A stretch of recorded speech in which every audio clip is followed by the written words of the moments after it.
Sobre a tranquilidade da alma, de Sêneca. Audiolivro. Para mais audiolivros, inscreva-se no canal e curta o vídeo. Livro e sereno, quando me examino. Sêneca. Alguns vícios se mostram tão aparentes que eu poderia tocá-los, outros ficam mais obscuros e ocultos. Alguns não são contínuos, mas retornam em intervalos, os quais eu diria que são os mais molestos, como inimigos que vagueiam e atacam de improviso, não nos permitindo ficar de prontidão, como na guerra, nem em descanso, como na paz. Sobretudo, perceba em mim o seguinte hábito, e por que não confessaria a verdade, como a um médico.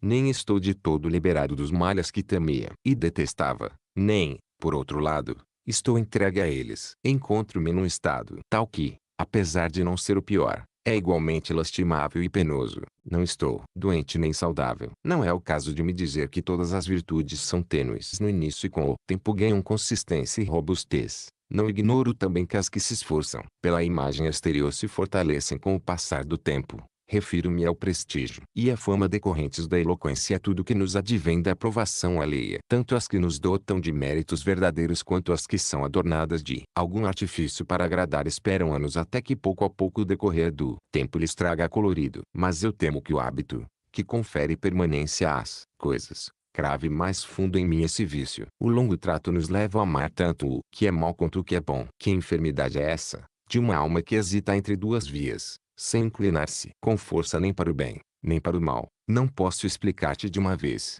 mas por partes. Direi o que acontece comigo. Tu encontrarás o nome da doença. Sinto um extremo apreço pelo comedimento. Reconheço, não me agrada um aposento decorado com luxo, nem a vestimenta tirada de um baú, alisada por pesos e mil tormentos que a forcem a ter brilho, mas aquela simples e de uso doméstico, que não é guardada nem trajada com cuidados. Agrada-me não a comida que um grupo de servos prepara e depois assiste-me a comer, nem a que é pedida muitos dias antes ou servida por muitas mãos, mas a que é acessível e fácil, que não tem nada de exótico ou refinado, aquela que em lugar nenhum vai faltar, não é pesada para o bolso ou para o corpo, e que não sairá por onde entrou. Agrada-me um criado sem refinamentos e um doméstico simples, a prata grosseira de um pai de vida agreste, sem o nome de um artesão, e não a mesa, vistosa pelo mármore variegado, ou renomada na cidade pela extensa sucessão de donos elegantes, mas o que é de uso comum, a qual não retenha de prazer os olhos de nenhum conviva nem o inflame de inveja. Bem, eu me contentava com tudo isso quando me fere a alma um aparato de criados treinados, domésticos vestidos com mais esmero do que num desfile, ornados de ouro, e um grupo de escravos lustrosos, em uma casa preciosa até mesmo nos pisos, tendo-se dissipado fortunas por todos os cantos, inclusive no teto cintilante, e uma multidão em busca e em companhia desse esbanjar de patrimônio. Que dizer das águas transparentes até o fundo e que fluem ao redor dos convivas? Que dizer dos jantares dignos de um cenário desse? Ao retornar de uma longa pausa de frugalidade, envolveu-me o luxo com seu intenso esplendor e ecoou ao meu redor. Titubeei um pouco o meu olhar. Minha alma resiste ao luxo com mais facilidade que meus olhos. Recuo, assim, não pior, porém mais triste. Não avanço tão ativo em meio às minhas fraquezas. Ataca-me uma mordida secreta e me pergunto se não seria melhor tudo aquilo. Nenhuma dessas coisas muda meu estado. Nenhuma, porém, deixa de me abalar. Gosto de seguir o que mandam os preceitos e de inserir-me na vida pública. Gosto dos cargos e das prerrogativas. Não,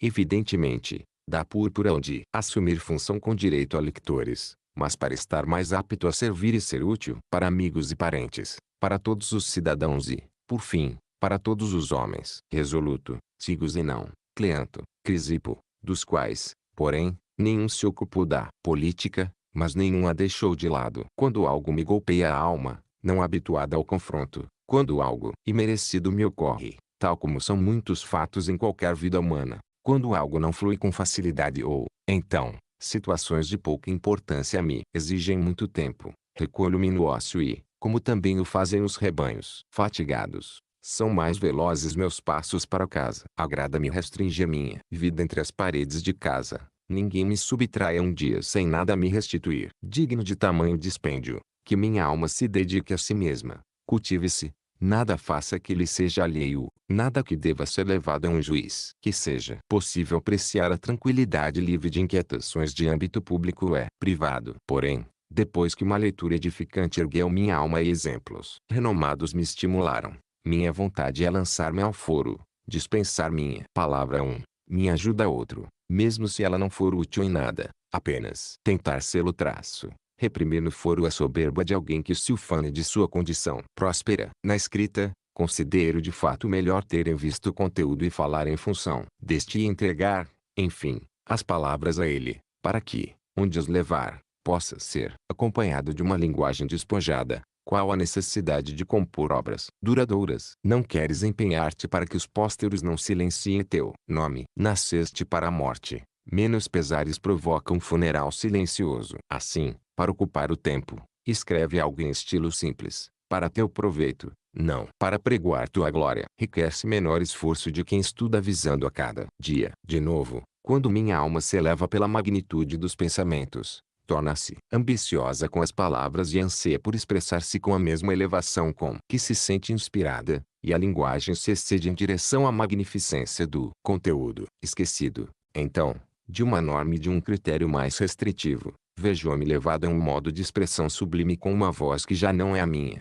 Para não percorrer longamente cada situação, em todos os casos me persegue essa fraqueza de boas intenções. Receio nela deslizar pouco a pouco ou, o que é mais preocupante, que eu permaneça sempre suspenso, igual a quem está prestes a cair, e que talvez haja mais problemas do que eu próprio consiga perceber. Realmente, olhamos com familiaridade os fatos domésticos e o interesse próprio sempre ofusca nosso juízo. Penso que muitos teriam podido alcançar a sabedoria se não tivessem pensado tê-la alcançado, se não tivessem dissimulado algumas de suas imperfeições, saltado por cima de outras com os olhos vendados. Certamente, não há por que julgar que nós sucumbimos mais pela adulação dos outros do que pela nossa. Quem ousou dizer para si a verdade? Quem, postado no meio de veneradores e bajuladores, não foi, porém, quem mais lisonjeou a si próprio? Peço, então, se tens algum remédio com que possas pôr fim a essa minha flutuação, que me consideres digno de dever-te minha serenidade. Sei que não são perigosas essas oscilações da alma, nem acarretam nada de alarmante. Para expressar-te por uma exata comparação àquilo de que me queixo, não me sinto atormentado pela tempestade, mas pela náusea. Portanto, elimina esse meu mal, qualquer que seja ele, e socorre quem padece mesmo avistar a terra. Sêneca. Ah, meu caro sereno, há certo tempo me pergunto silenciosamente o que eu poderia comparar que se assemelha a tal afecção da alma, e eu não a aproximaria a nenhum outro caso senão o daqueles que, tendo se livrado de uma longa e grave enfermidade, são afetados por pequenas indisposições e, vez ou outra, por leves mal-estares. Quando superaram esses resquícios, ficam, porém, inquietos por suspeitas e, já sãos, estendem a mão aos médicos e, sem razão, receiam qualquer calor de seu corpo. O corpo deles, sereno, não está pouco sadio, mas pouco habituado à saúde, tal como o mar tranquilo apresenta alguma ondulação, sobretudo quando em repouso depois da tempestade. Assim, não há necessidade daqueles procedimentos mais duros já ultrapassados por nós, às vezes contrariar-te ou enfurecer-te, ou então pressionar-te com severidade, mas daquilo que vem por último, ter confiança em ti e acreditares que avanças pela via certa, sem deixar-te desviar pelos rastros dos muitos que perambulam por todo lado, de quem vagueia em torno do próprio caminho. No entanto, o que desejas é grandioso e elevado e se avizinha do divino. Não sofrer perturbação. Essa condição de estabilidade da alma os gregos chamam eutimia, sobre a qual há um esplêndido livro de Demócrito. Eu a chamo tranquilidade. Não é necessário imitar e verter as palavras com base em sua forma. É exatamente o conceito tratado que deve ser designado por um nome, e este deve ter o valor da denominação grega, não sua forma. Portanto, indagamos como a alma possa sempre se encaminhar num curso equilibrado, seja propícia para si, olhe alegre para sua condição e não interrompa esse contentamento, mas permaneça num estado plácido, sem jamais exaltar-se ou deprimir-se. Isso será a tranquilidade. Indaguemos de maneira geral como se poderia chegar a ela. Desse remédio de uso comum tu tomarás quanto quiseres. Por enquanto, é preciso expor abertamente o vício, diante do qual cada um reconhecerá sua parte. Ao mesmo tempo, tu perceberás quanto é menor a tribulação que tens com o desgosto de ti do que daqueles que presos a uma aparência faustosa e fatigando-se por trás de um título imponente, se mantém nessa hipocrisia mais por amor próprio do que por vontade. Todos estão na mesma situação, tanto esses que se sentem atormentados pela instabilidade, pelo tédio e pela constante mudança de propósito, para os quais sempre agrada mais aquilo que deixaram de lado, quanto aqueles que ficam entorpecidos e bocejantes. Acrescenta aqueles que, bem à maneira dos que têm sono difícil, se viram e se ajeitam de um modo e de outro, até que encontram repouso pelo cansaço. Eles reformulam a todo momento seu modo de vida e, no fim, acabam naquele em que os surpreende não o ódio da mudança, mas a velhice, que resiste à inovação. Acrescenta também aqueles que são pouco volúveis, não por uma questão de constância, mas de inércia, e vivem não como querem, mas como começaram. Enfim, são inumeráveis as características próprias desse vício, mas um só o seu defeito: o descontentamento consigo mesmo. Isso se origina de um desequilíbrio da alma e de desejos tímidos ou mal satisfeitos, em que tais indivíduos não ousam ou quanto desejam ou não conseguem e se alongam por completo na esperança. São sempre instáveis e volúveis, o que inevitavelmente acontece com tudo que se acha pendente. Vão por todos os meios em direção a seus desejos, preceituam a si atitudes desonrosas e difíceis e se obrigam a elas. Quando fica sem recompensa seu esforço, tortura sua desonra inútil, não por terem desejado algo vicioso, mas por tê-lo desejado em vão. Então, são tomados não só pelo arrependimento do que tentaram, como também pelo temor de reincidir. E se introduz neles a agitação de uma alma que não consegue encontrar saída, pois eles nem podem dominar seus desejos, nem obedecer-lhes, e sofrem ainda a hesitação de uma vida que pouco se expande e a degradação de uma alma que fica entorpecida em meio ao malogro de seus desejos. Tudo isso é mais grave quando, por aversão a uma penosa infelicidade, buscaram refúgio no ócio, nos estudos solitários, ocupações que não pode suportar uma alma disposta à vida pública, ansiosa por atuar, inquieta por natureza e que, sem dúvida, encontra pouca satisfação em si. Por isso, suprimidas as distrações que os próprios afazeres oferecem aos que vivem atarefados, sua alma não suporta o lar, a solidão, as paredes, vê-se a contragosto abandonada a si mesma. Daí o tédio e o desgosto consigo, e a instabilidade de uma alma que não se detém em parte alguma, essa resignação triste e dolorosa diante da própria inatividade, sobretudo quando envergonha reconhecer as causas de sua condição, e o constrangimento provoca um tormento interior.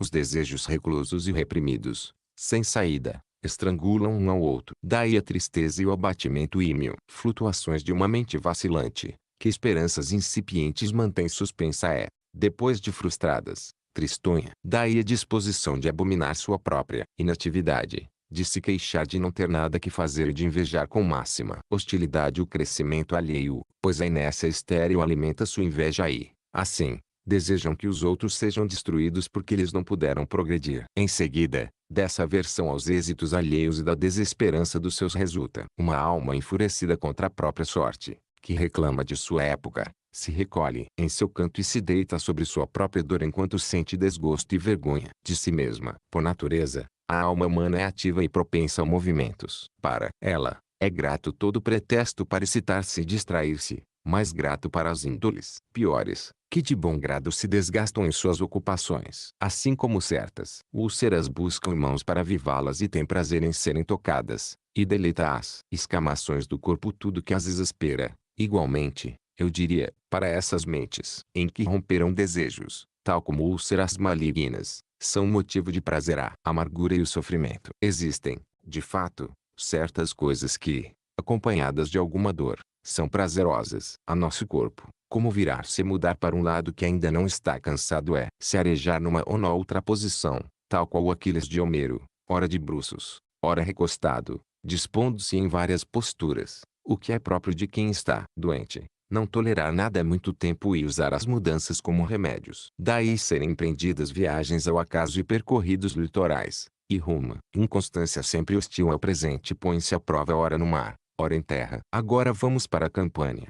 O que é refinado logo causa fástio. Visitemos lugares agrestes, os bosques de Brute e os da Lucânia. Porém, em meio a essas regiões ermas requer-se algo de ameno, no qual os olhos voluptuosos sejam aliviados do longo desarranjo de lugares horrendos, que se vá para Tarento e seu badalado porto invernos moderados, e sua região bastante opulenta mesmo para a antiga população dali. Já alteramos nossa jornada em direção à cidade, os ouvidos deles ficaram privados por longo tempo dos aplausos e ruídos. É agora prazeroso desfrutar inclusive do sangue humano. Empreende-se uma viagem depois da outra e substituem-se uns espetáculos por outros. Como diz Lucrécio, assim, cada um sempre foge de si mesmo. Mas de que adianta se não consegue escapar de si? A própria pessoa se persegue e vai em seu encalço como insuportável companhia. Assim, devemos saber que o vício que padecemos não é dos lugares, mas nosso. Somos fracos para tolerar tudo, não suportamos fadiga,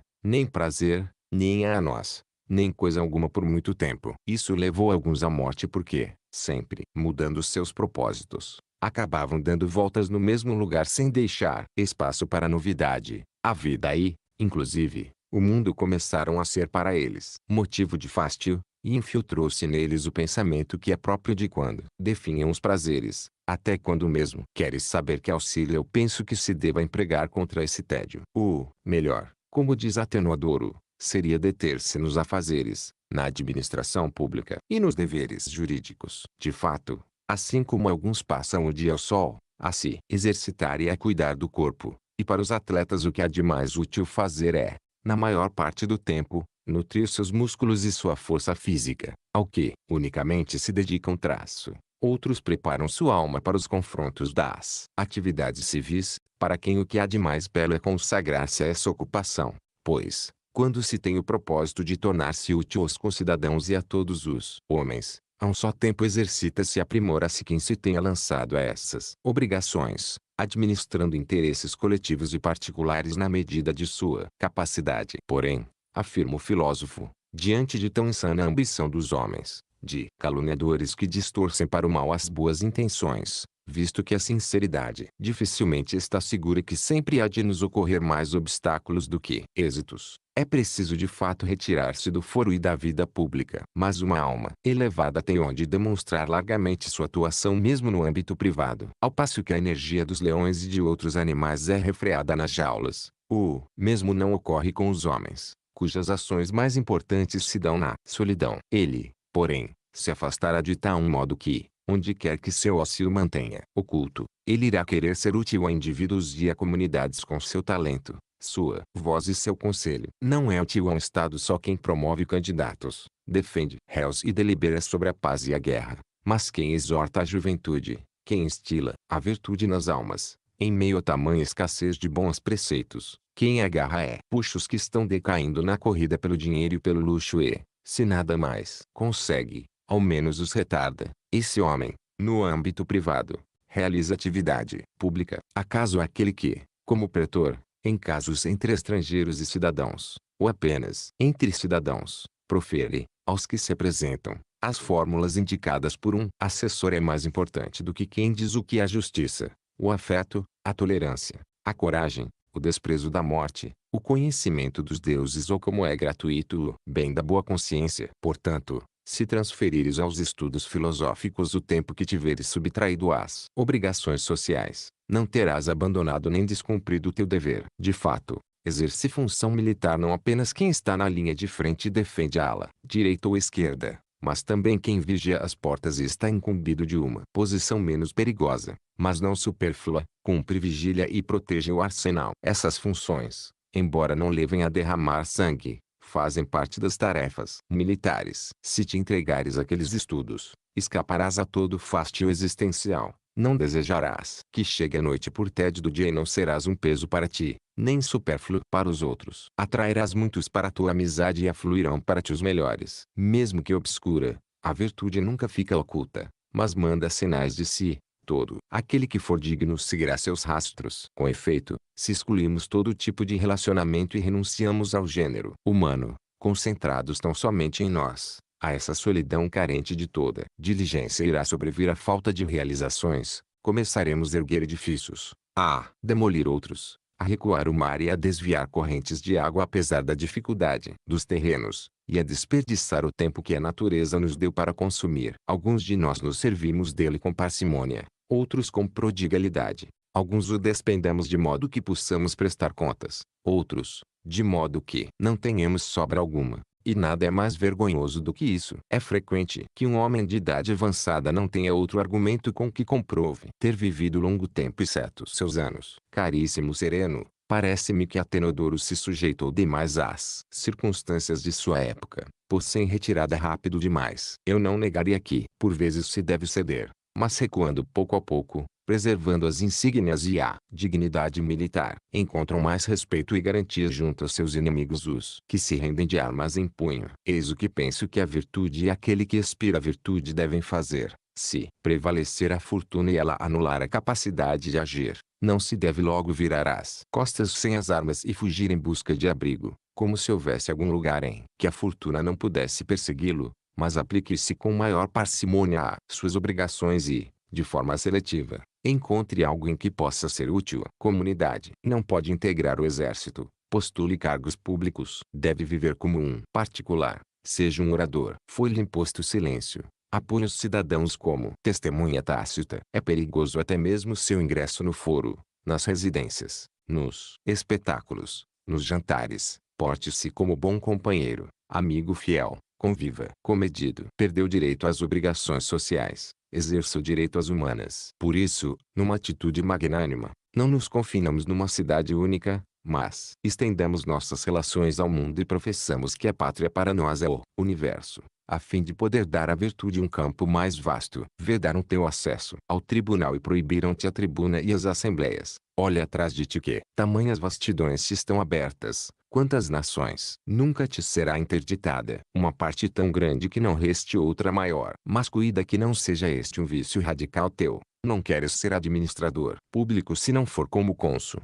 prytane, Cérix ou Sulfete. E, então, não quererias ser um militar se não fosse como general ou tribuno. Mesmo se outros ocupem o escalão de ataque e sorte tiver te colocado entre os da terceira linha, combate, pois, com tua voz, com tuas exortações, com teu exemplo, com o teu moral, inclusive com as mãos decepadas, encontre o que oferecer aos teus no combate. Aquele que, apesar de tudo, permanece de pé e apoia com teus gritos. Deves fazer algo semelhante, se a fortuna tiver te apartado das primeiras posições. Na política, permanece de pé e, apesar de tudo, presta apoio com teus gritos. Se alguém tiver agarrado tua garganta, permanece de pé e, apesar disso, presta apoio com teu silêncio. Nunca é inútil o trabalho de um bom cidadão. Ele é ouvido, é visto, é útil com seu semblante, seu gesto de assentimento, sua tácita obstinação é com o próprio andar. Assim como certas substâncias salutares surtem efeito por seu odor, sem passar pelo paladar e pelo tato, também a virtude propaga seu benefício mesmo à distância e sem ser visível. Quer ela se expanda e atue livremente, quer tenha precários canais de manifestação e seja obrigada a recolher as velas, quer fique muda e inativa, bloqueada num beco sem saída, quer se mostre franqueada, em qualquer situação ela é útil. Porque achas pouco útil o exemplo de uma virtuosa inação? Desse modo, é de longe melhor combinar o ócio com as atividades públicas. Sempre que uma vida atuante sofrer impedimentos fortuitos ou obstrução pelas condições políticas, nunca estão bloqueadas todas as vias a ponto de não haver oportunidade para uma ação honesta. Acaso podes encontrar uma cidade mais desafortunada do que foi Atenas no período em que os 30 tiranos a dilaceraram? Eles mataram 1.300 cidadãos, dentre os mais notáveis. E não ficaram só nisso, mas sua crueldade por si mesma se incitava. Nessa cidade havia o Areópago, o tribunal mais escrupuloso.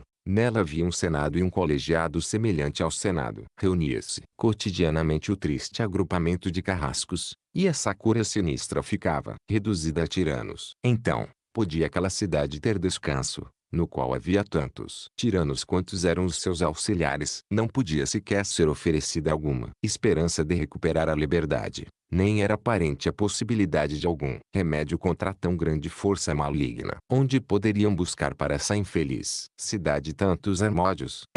Ócrates, porém, movia-se nesse meio, consolava senadores que se lamentavam, exortava os que desesperavam da situação política, aos ricos que temiam por suas posses ele repreendia o arrependimento tardio de sua perigosa avareza e, para os que desejassem imitá-lo, figurava como um grande exemplo ao avançar livre por entre os 30 potentados. Essa mesma Atenas, porém, matou-o no cárcere. A liberdade não tolerou a liberdade deste que, impunemente, havia insultado um esquadrão de tiranos. Vale notar que, de um lado, numa situação política opressiva, um homem sábio encontra a ocasião para se manifestar, e, de outro, numa situação próspera e feliz, reinam o dinheiro, a inveja e mil outros vícios da inércia. Portanto, dependendo de como se apresentar a situação política, do que nos permitirá a fortuna, assim nos expandiremos ou nos retrairemos. De todo modo, nos manteremos em movimento e não imobilizados pelas amarras do medo. Ao contrário,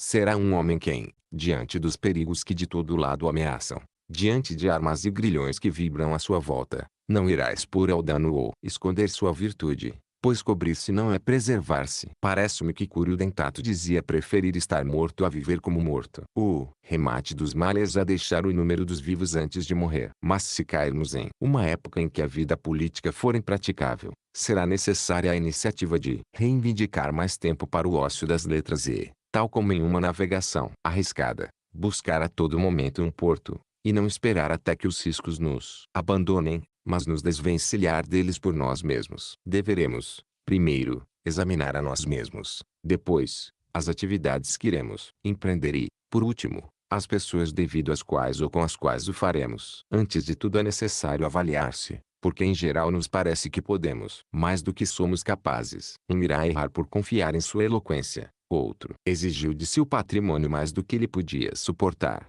Outro forçou o corpo frágil com uma tarefa extenuante. A timidez de alguns é pouco adequada para as atividades públicas, que requerem uma afeição firme. A contumácia de outros não se ajusta ao palácio. Alguns não têm a ira sob controle e qualquer indignação os leva a palavras temerárias. Outros não sabem conter a espirituosidade e não se abstêm de piadas perigosas. Para todos esses o ócio é mais útil do que a ocupação. A índole arrojada e sem freio deve evitar os estímulos de uma liberdade que lhes será nociva. Deve-se, depois, avaliar o que empreendemos e comparar nossa capacidade com tudo que pretendemos realizar. A capacidade de quem atua deve ser sempre maior do que exigida pela obra. É inevitável que uma carga muito pesada para quem a leva o sobrecarregue. Além disso, certos afazeres não são tão importantes quanto fecundos e geram muitas dificuldades. Estes, dos quais nasce nova e complexa tarefa, também hão de ser evitados. Não se deve avançar para um lugar de onde não haja livre regresso.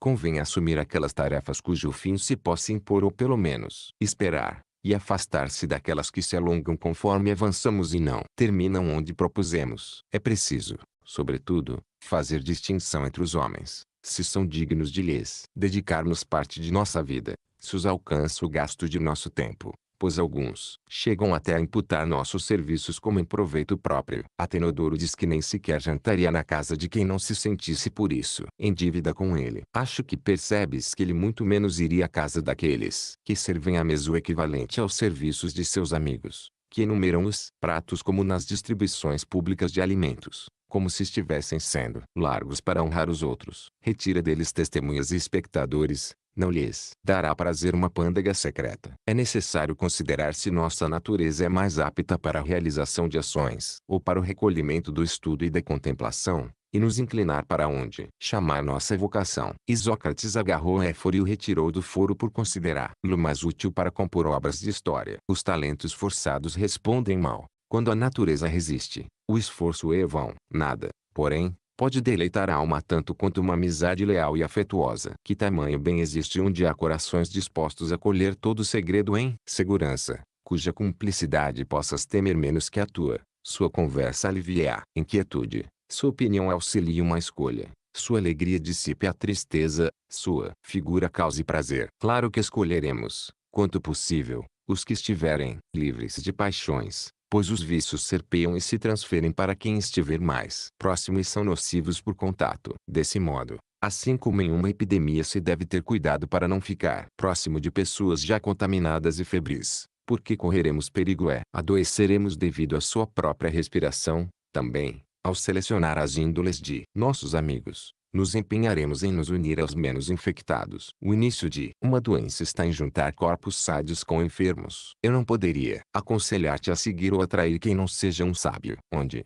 pois, encontrarás. Esse homem que procuramos por tantos séculos, valha como melhor ou menos mal. É difícil que te fosse facultado uma escolha mais feliz se procurasses os bons. Entre Platões e Xenofontes e aquela progênie da casta socrática, ou se te ocorresse a possibilidade da época de Catão, que produziu inúmeros homens dignos de nascer no século de Catão, bem como muitos dos piores já conhecidos perpetradores dos maiores crimes. Uns e outros eram de fato necessários para que, se pudesse distinguir um Catão, era preciso haver tantos bons, diante dos quais ele se fizesse aprovar, quanto os maus, nos quais ele comprovasse o seu valor. Já agora, em meio a tamanha escassez de homens bons, faça-se uma escolha menos seletiva. Principalmente evitem-se os tristes e os que tudo lamentam, aos quais não há caso que não motive suas queixas, ainda que demonstre sólida lealdade e benevolência. Porém, um companheiro atormentado e que geme por tudo é um inimigo para a serenidade. Passemos aos patrimônios,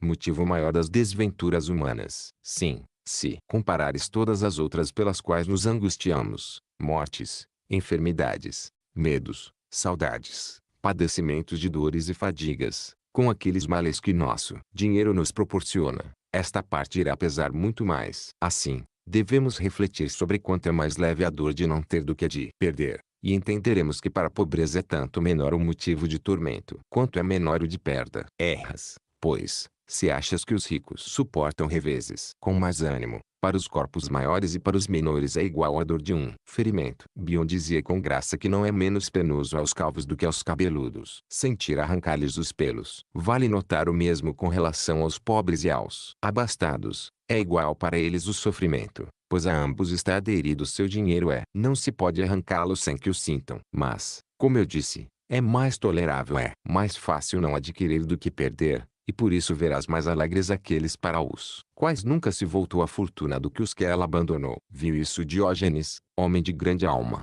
e fez com que nada lhe pudesse ser tirado. Tu chamas isso pobreza, inópia, carência. Impõe a despreocupação o nome depreciativo que quiseres. Eu acharei que alguém não é feliz se me encontrares. Outro a quem de nada se possa privar. Ou estou enganado ou é como estar em seu próprio reino a condição de ser o único, no meio de avarentos, embusteiros, ladrões e bandidos, a quem não se pode lesar. Se alguém duvida da felicidade de Diógenes pode duvidar também da condição dos deuses imortais, se eles são infelizes porque não têm propriedades, nem jardins, nem campos dispendiosos de lavradores estrangeiros, nem grandes aplicações na praça de negócios. Não te envergonha, quem quer que sejas, ficar pasmo diante das riquezas. Vamos, olha para o universo, verás deuses desnudos, tudo ofertando, nada possuindo. Consideras pobre ou semelhantes aos deuses imortais esse homem que se despiu de tudo que é fortuito. Tu rotulas como o mais feliz Demétrio Pompeiano,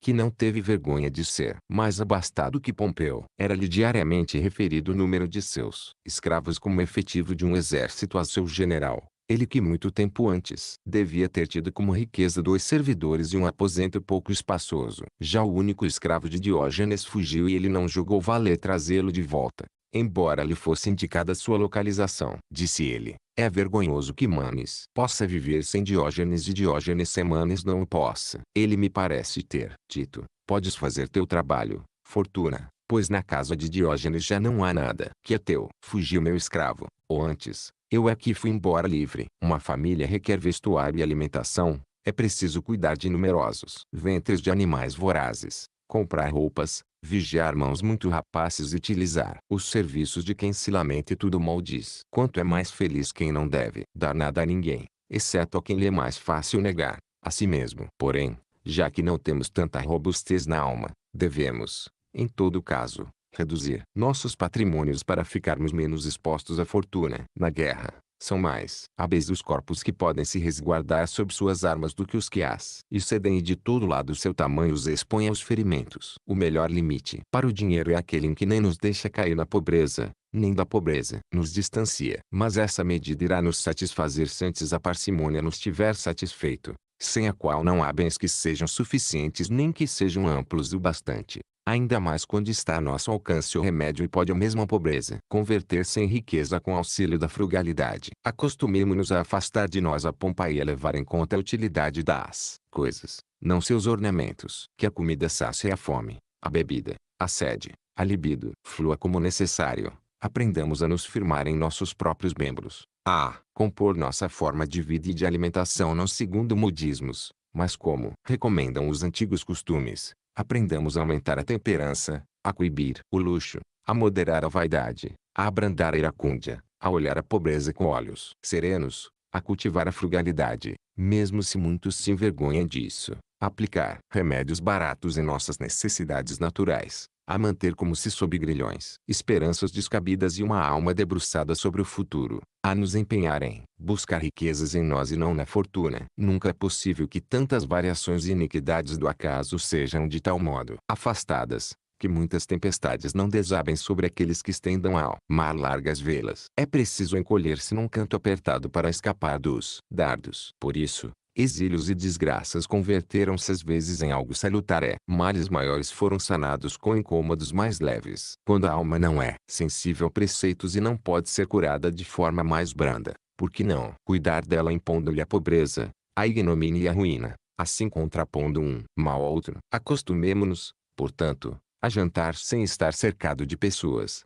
a depender de poucos escravos, a dispor das roupas para a finalidade com que foram criadas e a ter uma habitação mais modesta. Não apenas nas corridas competições do circo, mas também nas arenas da vida é preciso fazer curvas mais fechadas. Mesmo a despesa com os estudos, que é a mais meritória, tem justificativa até o momento em que tem limite. Para que incontáveis livros e bibliotecas, se o dono, durante toda a sua vida, mal pôde ler os títulos, a quantidade sobrecarrega quem está aprendendo, não o instrui, e vale muito mais entregar-se a poucos autores do que vaguear por muitos. 40.000 livros arderam em Alexandria. Outro pode ter louvado esse belíssimo monumento da opulência de reis, tal como Tito Livio, que disse ter sido essa uma obra notável do refinamento e da solicitude real. Não foi refinamento aquilo, ou solicitude, mas luxo intelectual, ou melhor, nem sequer intelectual, visto que eles haviam constituído aquele acervo não para o estudo,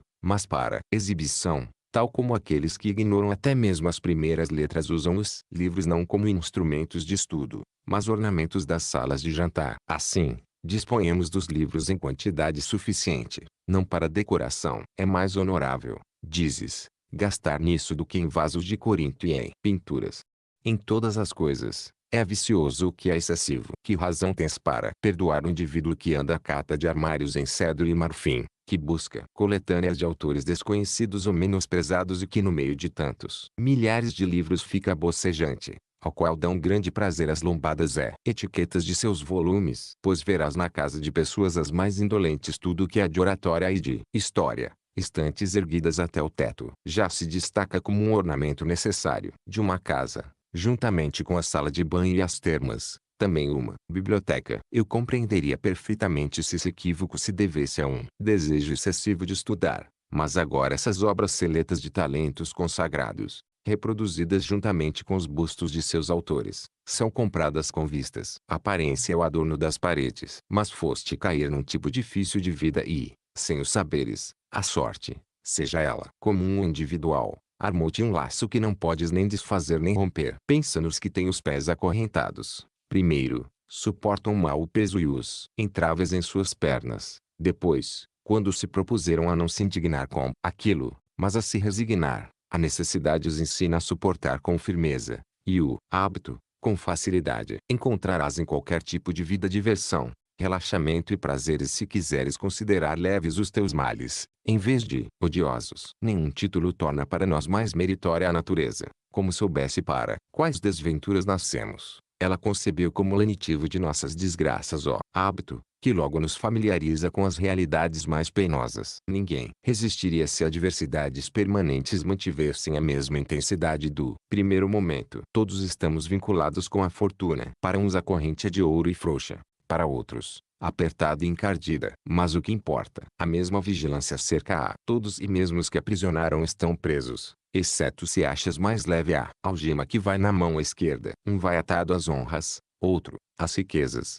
Alguns são oprimidos por sua nobreza, outros, por sua origem humilde. Sobre a cabeça de uns pesa uma tirania alheia, sobre a de outros, a sua própria. Alguns são retidos num só local pelo exílio, outros, pelo sacerdócio. Toda a vida é uma escravidão. É preciso acostumar-se à sua condição, Queixar-se dela o mínimo possível é agarrar toda a vantagem que ela tem em torno de si. Nada é tão amargo que uma alma resignada não encontre ali algum motivo de reconforto. Muitas vezes, áreas exíguas puderam estender-se a muitos usos pela arte de um projetista, e uma eficiente disposição tornou habitável um espaço, ainda que diminuto. Aplica a razão às dificuldades. O que é rijo pode amolecer. O que é estreito, alargar-se. O que é pesado, ser menos opressivo para os que o suportam de maneira sábia. Além disso, não se deve deixar que vão longe os desejos, mas permitamos que saiam pela vizinhança, pois não aceitam ficar de todo reclusos. Posto de lado o que é impossível ou difícil de fazer,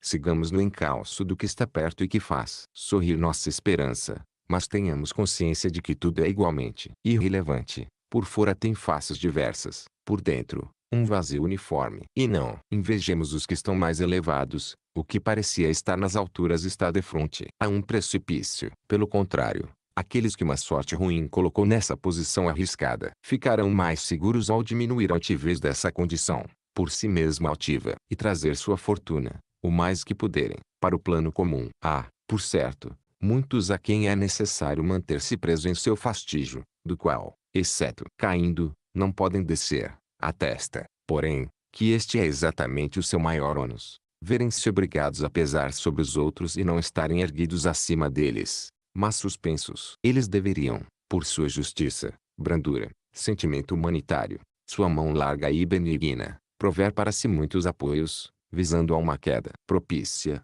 na esperança de se sentirem mais seguros enquanto suspensos. Mas nada poderá nos resguardar tanto das instabilidades da alma quanto sempre fixar um limite para seu engrandecimento, e não conceder à fortuna a decisão de determiná-lo, mas pararmos, por nós mesmos, muito aquém dele. Exemplos nos sirvam de advertência. Assim, por um lado, alguns desejos irão aguilhoar nossa alma e, por outro, tendo sido delimitados, não a conduzirão ao descomedimento e à incerteza. Esta minha fala diz respeito a pessoas imperfeitas, fracas e desequilibradas, não ao sábio. Este não deve andar com um passo tímido nem tateante. É tanta sua autoconfiança que ele não hesita em ir ao encontro da fortuna, nem diante dela. Jamais largaria seu posto. Ele nem tem onde temê-la, pois enumera não só escravos, posses e dignidades, mas também seu próprio corpo, olhos e mãos e tudo o que torna a vida tão estimada, incluindo a si mesmo, entre os bens passageiros.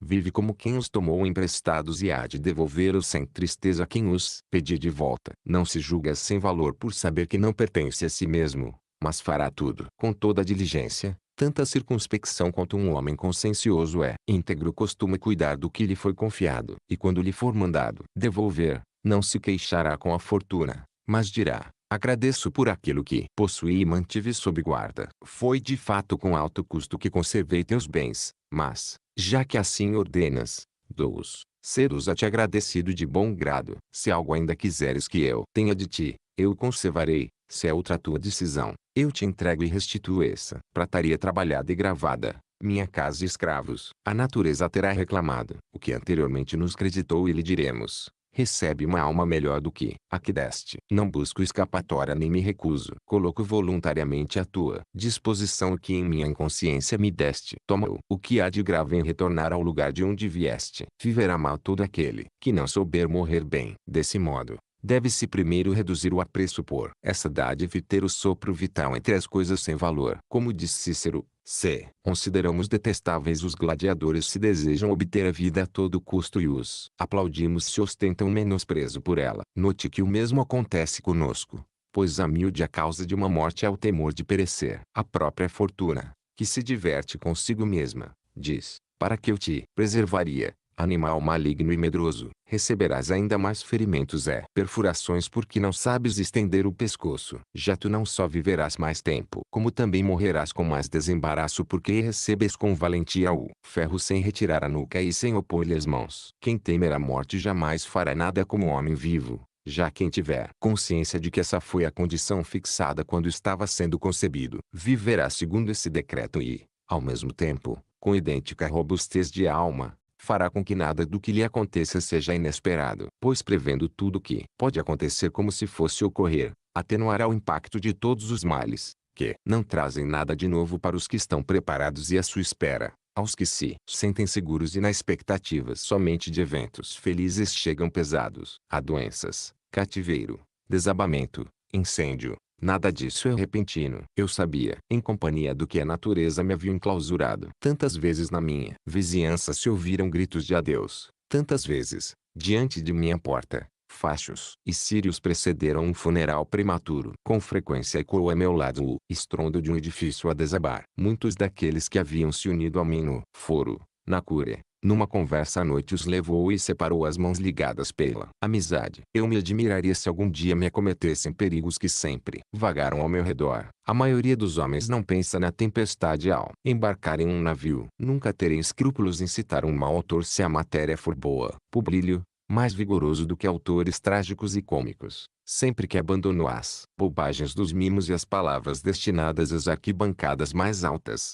entre muitas outras máximas mais virtuosas do que o coturno, não apenas do que os mimos, diz também esta: o que sucedeu com um pode-se dar com qualquer um. Se alguém se compenetrar disso e olhar todos os males alheios, cuja quantidade diária é enorme, como se a trajetória deles fosse livre para seguir também em sua direção, irá se armar muito antes de ser atacado. Depois do perigo, já tarde nossa alma se alinha contra ele. Não achei que isso aconteceria e alguém jamais poderia acreditar que isso ocorreria. Ora, por que não? Que riquezas existem que não possam segui-las de perto a indigência, fome e a mendicância? Que dignidades cuja toga pretexta é o bastão augural e o calçado patrício não sejam acompanhadas de infâmia e de uma nota sensorial de mil máculas e de um extremo desprezo? Que reino existe sem que lhe estejam preparados a ruína e o aniquilamento e um tirano e um carrasco? E essas situações não estão separadas por grandes intervalos, mas ó, espaço de uma hora interpõe-se entre o trono e os joelhos do vencedor. Saibas,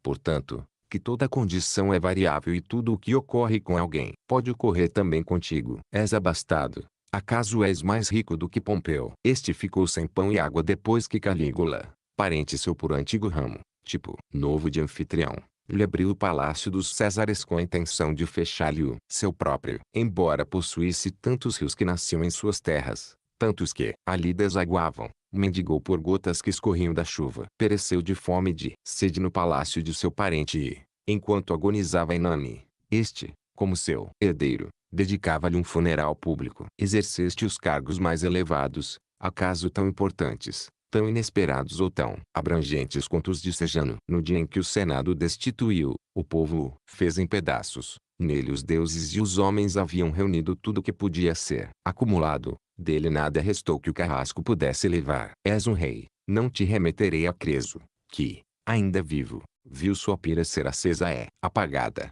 tendo sobrevivido não só a seu reino, mas a sua própria morte, também. Não a Jugurta, a quem o povo romano assistiu num espetáculo público no mesmo ano em que o havia temido. Vimos Ptolomeu, rei da África, e Mitridates, da Armênia, em custódia dos guardas de Calígula. Um foi enviado ao exílio, o outro desejava ser exilado com melhor garantia. Em meio a tanta variação, entre situações que oscilam para cima e para baixo, se não consideras tudo o que pode acontecer como algo a se concretizar no futuro, concedes força às adversidades. Estas, quem as viu de antemão pôde enfraquecê-las. O próximo ponto será não nos esforçarmos em coisas desnecessárias ou desnecessariamente, isto é, não cobiçar o que não podemos conseguir ou, tendo alcançado, percebermos tarde e depois do muito suor a vacuidade de nossos desejos. Ou seja, que o esforço não seja vão, sem efeito, ou o efeito indigno do esforço, pois, em geral, a tristeza o acompanha se não for obtido bom resultado ou se o resultado envergonha. Devem-se reduzir as perambulações, quais as que se veem na maioria das pessoas que vagueiam por residências,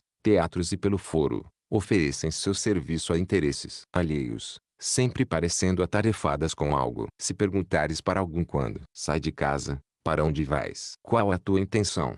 Ele te responderá, não faço a mínima ideia, mas verei algumas pessoas, farei algo. Vagueiam sem propósito, buscando atividades, e não fazem as que se propuseram, mas aquelas com que se depararam. Sua marcha é irrefletida e vã, qual a das formigas rastejando pelos arbustos, impelidos a subir até o topo depois a descer até a raiz por nada. Uma vida semelhante é levada pela maioria dos homens, cuja inércia alguém, não sem razão, qualificou de incansável. De alguns, que correm como se para acudir a um incêndio, terás compaixão, De tal modo empurram os que encontram pela frente e apressam a si e aos outros. Quando, nesse ínterim, estiveram pressurosos para saudar alguém que não vê lhes responder, ou para acompanhar o funeral de uma pessoa desconhecida, ou para ver no tribunal a atuação de um reiterado litigante, ou para ver a cerimônia de uma reiterada nubente e, integrando o séquito de uma liteira, em certos momentos, até a carregam. Depois, quando retornam para casa tomados de um cansaço inútil,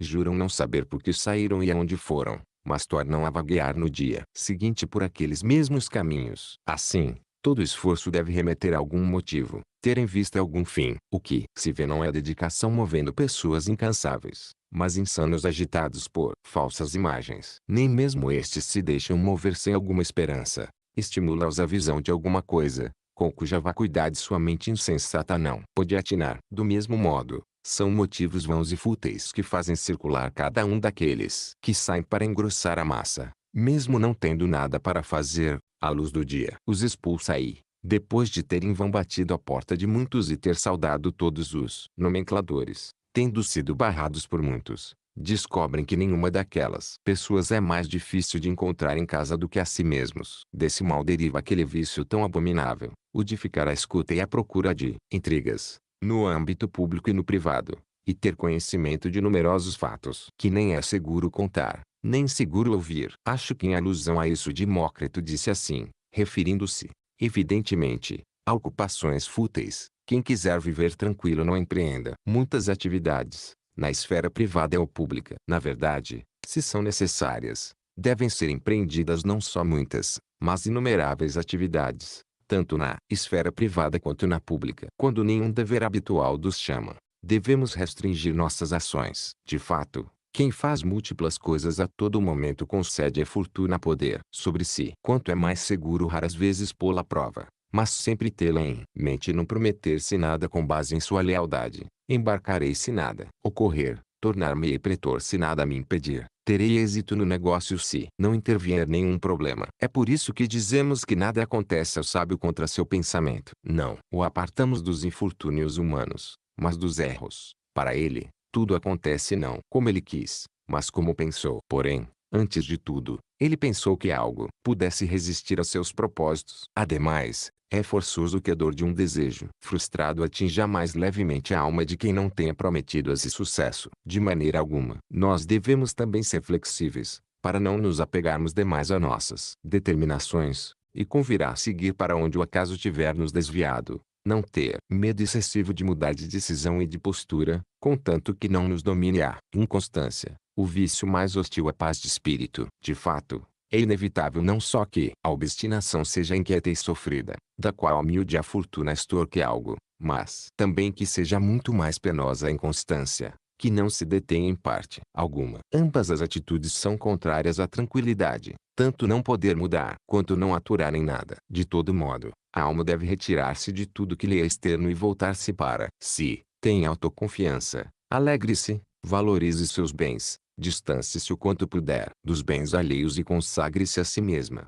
Não se ressinta das perdas. Interprete positivamente até os fatos adversos. Nossos e não, depois que lhe anunciaram o naufrágio e que todos os seus bens tinham ficado submersos, disse: a fortuna ordena que eu fique mais desimpedido. Para filosofar, um tirano ameaçava o filósofo Teodoro de morte sem sepultamento. Ele disse: tens motivo para te comprazer, em teu poder está uma parcela de meu sangue. Agora, quanto ao sepultamento, és tolo se achas que me importo e se apodreço em cima ou embaixo da terra. Júlio Cano, homem de primeira grandeza, a cuja admiração nem sequer obsta o fato de que tenha nascido em nossa época, tendo travado longa discussão com Calígula, ao se retirar, aquele novo falares lhe disse: não te acalentes com uma tola esperança, ordenei que sejas executado. Ao que lhe respondeu: eu te agradeço, magnífico príncipe. Tenho dúvidas sobre seu sentimento. Ocorrem-me, com efeito, muitas possibilidades. Ele quis ser afrontoso e mostrar a dimensão de uma crueldade, diante da qual a morte era um benefício, ou recriminou aquele por sua cotidiana demência. É certo que lhe dirigiam agradecimentos inclusive pessoas cujos filhos tinham sido mortos e cujos bens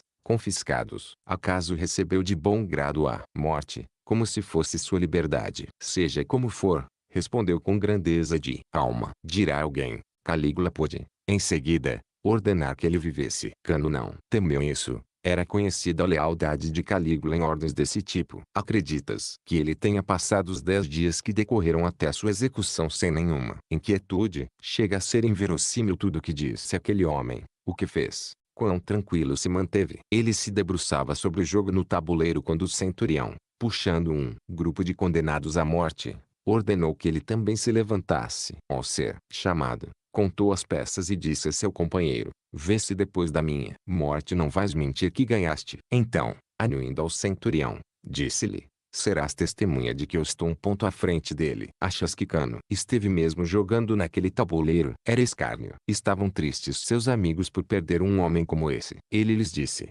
por que estáis abatidos? Vós vos perguntais se as almas são imortais. Eu vou sabê-lo já. Não deixou de indagar a verdade, mesmo no momento final, e de submeter sua própria morte à investigação. Seu filósofo acompanhava-o. Já não estava longe o túmulo em que se realizava um culto cotidiano a nosso divino César. Aquele lhe diz: em que estás pensando, Cano? Como te sentes? Responde-lhe Cano: propus-me a observar, naquele tão rápido instante, se minha alma terá a sensação de sair do corpo. E prometeu que, se verificasse algo, iria percorrer os amigos e indicar-lhes qual era a condição das almas. Eis a serenidade no meio de uma tempestade. Eis um homem de alma digna de eternidade, o qual convoca a seu destino para a comprovação da verdade, o qual, naquele último passo, interroga a sua alma já de partido e aprende algo não apenas até o momento da morte, mas a partir da própria morte. Ninguém filosofou por mais tempo. Não será por nós deixado apreciar esse grande homem, que merece zelosa menção. Legaremos tua imagem à memória de toda a posteridade, criatura luminosa, magnífica parcela dos crimes de Calígula. Mas de nada adianta eliminar os motivos de tristeza relativos ao indivíduo, pois nos invade às vezes um ódio do gênero humano. Quando chegamos a pensar sobre quão rara é a sinceridade, quão desconhecida a inocência e quase ausente a lealdade, exceto quando é vantajosa, e quando nos vem à mente a quantidade de crimes exitosos e os ganhos e perdas igualmente execráveis de uma vida devassa, é a ambição que já não se contém nos próprios limites, a ponto de brilhar pela sordidez. Nossa alma é lançada na escuridão e, como se banidas as virtudes, as quais não se pode mais esperar nem adianta possuir, alastram-se às trevas. Assim, temos que nos guiar para a seguinte atitude: que os vícios das pessoas não nos pareçam odiosos, mas ridículos, e imitemos antes Demócrito do que Heráclito. Este último, toda vez que saía em público, chorava. Aquele ria. Para este, todas as coisas que fazemos pareciam desgraças. Para aquele, idiotices. Portanto, tudo deve ter sua importância reduzida e ser tolerado com benevolência. É mais humano rir-se da vida do que deplorá-la. Além disso, maior serviço presta ao gênero humano quem dele se ri do que quem o chora. O primeiro deixa-lhe alguma boa esperança, o outro, porém, queixa-se tolamente de uma realidade que desespera que possa ser corrigida. De um ponto de vista mais amplo, tem maior elevação a alma que não detém o riso do que a que não detém as lágrimas, pois aquela expressa um estado de alma mais descontraído e não considera nada importante, nada sério, nem mesmo triste. Vindo de tão aparatosa cena, cada qual pense nos motivos pelos quais ficamos alegres ou tristes e saberá que é verdade o que disse Bion, que todas as atividades dos homens se assemelham muito aos estágios iniciais da existência, e que a vida deles não é mais sacrossanta ou séria do que sua concepção. Ponto. Que, nascidos do nada, são reconduzidos ao nada. Mas é melhor aceitar com placidez os costumes sociais e os vícios humanos, sem ceder ao riso nem às lágrimas. É, por certo, uma eterna tristeza torturar-se pelos males alheios. Deleitar-se com os males alheios é um prazer desumano, assim como é inútil o sentimento humano de chorar porque alguém enterra um filho e de reproduzir seu semblante. Também em seus próprios males convém portar-se de modo que se conceda a dor o tanto que exige a natureza, não os costumes. Muitos derramam lágrimas para ostentá-las e têm os olhos secos quando lhes falta espectador, embora julguem torpe não chorar quando todos o estariam fazendo. É tão profunda a penetração desse mal, o de ficar dependente da opinião alheia, que se chega até mesmo a simular um sentimento tão espontâneo. A dor vem a seguir um aspecto da realidade que costuma, não sem razão, nos entristecer e levar à inquietude. Quando a vida dos homens bons tem final desastroso, quando Sócrates é levado a morrer no cárcere, Rutílio, a viver no exílio, Pompeu e Cícero a estender o pescoço a protegidos seus, o célebre Catão, imagem viva das virtudes, lançando-se sobre a espada, a anunciar ao mesmo tempo a sua morte e a da República. É inevitável nos sentirmos torturados por a fortuna recompensá-los com prêmios tão injustos. E o que cada um de nós pode, então, esperar ao ver os melhores homens sofrerem os piores destinos? Que pensar disso? Vê como cada um deles o suportou e, se foram valentes, lamenta sua perda com o mesmo ânimo. Se pereceram de modo fraco e covarde, nada pereceu. Ou são dignos de que sua bravura cause regozijo ou indignos de que se lamente sua covardia. O que haveria de mais vergonhoso se, morrendo bravamente, os grandes homens nos tornassem pusilânimes? Louvemos quem foi tantas vezes digno de louvor e digamos, tanto mais bravo é alguém, tanto mais feliz. Escapaste a todas as provações, a inveja, a doença, saíste do cárcere, aos deuses tu não pareceste digno de má fortuna, mas indigno de que a fortuna dali em diante pudesse algo contra ti. Aqueles que querem se retirar e, no momento da morte, se voltam para a vida, havemos de reclamar contra eles. Não irei chorar por quem está alegre nem por quem chora. O primeiro enxugou ele próprio minhas lágrimas, o segundo, com suas lágrimas, fez por não ser digno de nenhuma. Irei eu chorar Hércules porque é consumido vivo, ou Régulo porque é perfurado por tantos cravos, ou Catão porque fere por cima de suas próprias feridas. Todos esses, com um leve dispêndio de tempo, encontraram como se tornar eternos e, morrendo, chegaram à imortalidade. Existe ainda um motivo de inquietudes não desprezável. Se alguém se compõe com excessiva preocupação e não se mostra a ninguém ao natural, tal é a vida de muitos, artificial, voltada para a ostentação, tortura-os uma incessante observação de se temem ser flagrados com aparência diferente da de costume. Nunca nos sentimos liberados dessa obsessão, em que julgamos estar sendo avaliados a cada olhar que nos lançam. Na verdade, não só ocorrem muitas situações que a nosso malgrado nos desnudam, como também, mesmo que tanto cuidado consigo tenha êxito, não é, porém, agradável ou sossegada a vida dos que vivem sempre sob uma máscara. Mas que enorme prazer há naquela simplicidade sincera e autenticamente desataviada, que nada encobre de sua natureza. Por outro lado, essa vida também se expõe ao risco de desapreço se tudo fica franqueado a todos. Existem, de fato, pessoas que se enfastiam de tudo que lhes está próximo. No entanto, para a virtude não há perigo de que seja depreciada quando aproximada aos olhos e é preferível ser menosprezado por causa da simplicidade do que se ver torturado por uma perpétua simulação. Apliquemos, porém, uma medida. É essencial distinguir a vida simples da displicente. É também muito importante recolher-se em si mesmo, pois o trato com pessoas diferentes altera nosso equilíbrio,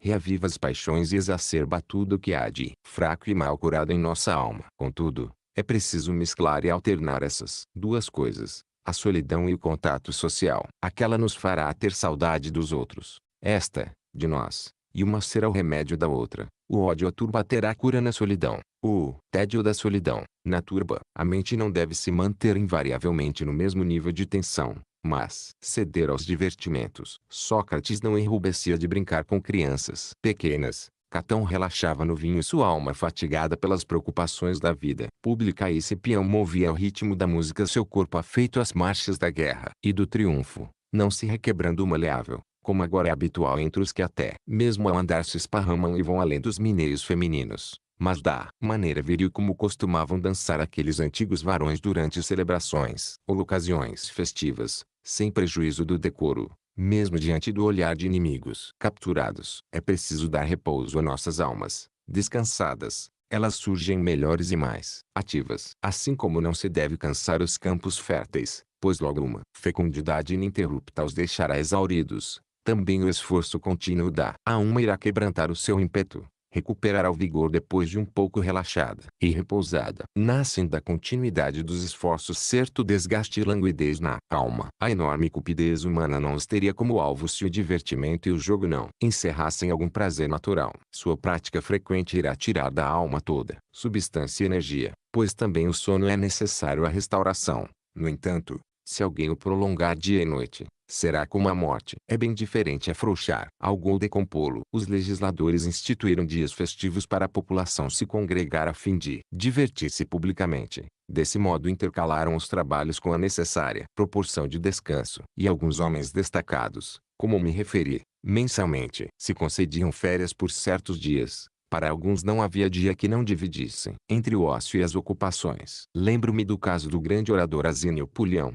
que não mantinha nenhuma atividade além da 10ª hora. Nem sequer a correspondência ele lia depois dessa hora para que não lhe sobreviessem novas preocupações. Mas durante aquelas 2 horas deixava de lado o cansaço do dia inteiro. Alguns param no meio do dia e adiam para a parte da tarde alguma tarefa mais leve. Mesmo os nossos antepassados vetavam que se fizesse uma deliberação nova depois da 10ª hora. O soldado escalou nas vigílias e os que retornam de uma expedição têm a noite livre. Devemos ser complacentes com nossa alma e de tempos em tempos conceder-lhe o ócio para que lhe sirva de alimento e energia. É preciso também fazer caminhadas, para que a céu aberto e ao ar livre a alma se expanda e se eleve. De vez em quando uma viagem e a mudança de paisagem dá-lhe um vigor, bem como o convívio social e doses a mais de bebida. Por vezes, convém, inclusive, chegar à embriaguez, não a ponto de nos afundar, mas de imergir um pouco, pois ela dilui as preocupações, muda profundamente o estado de espírito e remedia a tristeza assim como algumas doenças. Não por dar liberdade à fala se chamou de Líbero o inventor do vinho, mas porque libera a alma da servidão das preocupações,